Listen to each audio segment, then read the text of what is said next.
প্রত্যেককে নমস্কার। যারা যারা অন্নপূর্ণা ভান্ডারের জন্য অ্যাপ্লাই করেছিলেন, বারবার বলছি ওদের জন্য এই ভিডিও। 3টি ডকুমেন্টস আপনাকে আহ, জমা করতে হবে। কোন 3টে ডকুমেন্টস আপনাকে আমি দেখিয়ে দিচ্ছি একদম।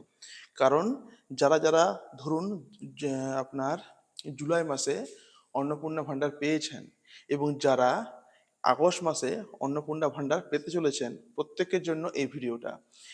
দেখুন, প্রথমে বলি আর কি, যারা যাদের আর কি ফর্ম রিজেক্ট হয়েছিল এবং যাদের ফর্ম আন্ডার ইনকোয়ারি ছিল, প্রত্যেকের অ্যাপ্রুভ চলে এসছে প্রায়। ঠিক আছে, অ্যাপ্রুভ হয়তো দেখাচ্ছে না, কিন্তু অ্যাপ্রুভ প্রায় চলে এসছে। আপনারা টাকা পেয়ে যাবেন, চিন্তা আপনি করবেন না। এবার যারা ধরুন জুলাই মাসে টাকা পেয়েছে, এদেরকে 3টা ডকুমেন্টস জমা করতে হবে। আপনাকে আমি দেখিয়ে দিচ্ছি, আসুন কোন 3টে ডকুমেন্টস আপনাকে জমা করতে হবে অন্নপূর্ণা ভান্ডারে।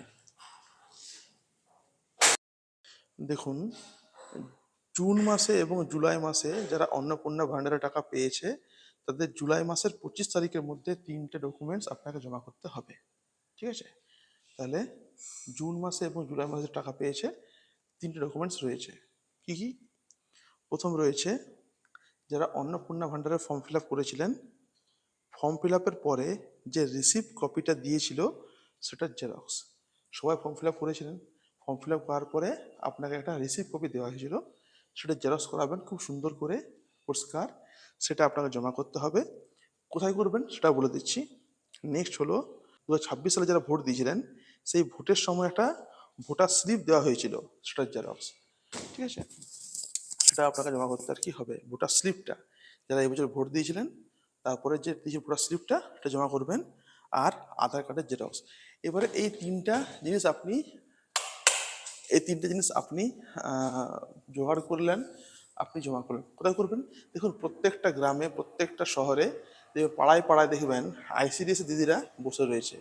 ওদের সঙ্গে কিন্তু একটা করে অফিসার রয়েছে, সে ব্লক থেকে আসুক কিংবা মিউনিসিপ্যালিটি থেকে আসুক। ওদের কাছে গিয়ে জমা করবেন যে আমি টাকা পেয়েছি, যে জুন মাসে এবং জুলাই মাসে। ধরুন কেউ জুনে পায়নি, শুধু জুলাই পেয়েছে, যাই আপনি পেয়েছেন আপনি বলবেন যে আমি পেয়েছি, এটা আপনি কিন্তু আমার ফর্মটা, মানে আমার ডকুমেন্টস জমা নিন, না হলে কিন্তু আপনাকে এই মাসে টাকা দেওয়া হবে না। আর যারা এখনো টাকা পাননি, চিন্তা করবেন না, আপনাদের ফর্ম অ্যাপ্রুভ প্রায় হয়ে গেছে। হয়তো আগস্টের ফার্স্ট উইকে যখন ঘোষণা করবে মুখ্যমন্ত্রী, তৃতীয় কিস্তির টাকাটা আপনি পেয়ে যাবেন। ঠিক আছে, কোনো সমস্যা নেই। এই বছর সবার টাকা ঢুকবে। আর যারা টাকা ঢুকে গেছে তারা কিন্তু এগুলো করবেন। তো ভালো লাগছে, আশা করি চ্যানেলটা লাইক করতে পারেন, চ্যানেলটাকে ফলো করতে পারেন, সবসময় সাবস্ক্রাইব করে সঙ্গে থাকুন। অনেকগুলো আপডেট দেওয়া আর কি হবে। প্রত্যেকে ধন্যবাদ। Thank you.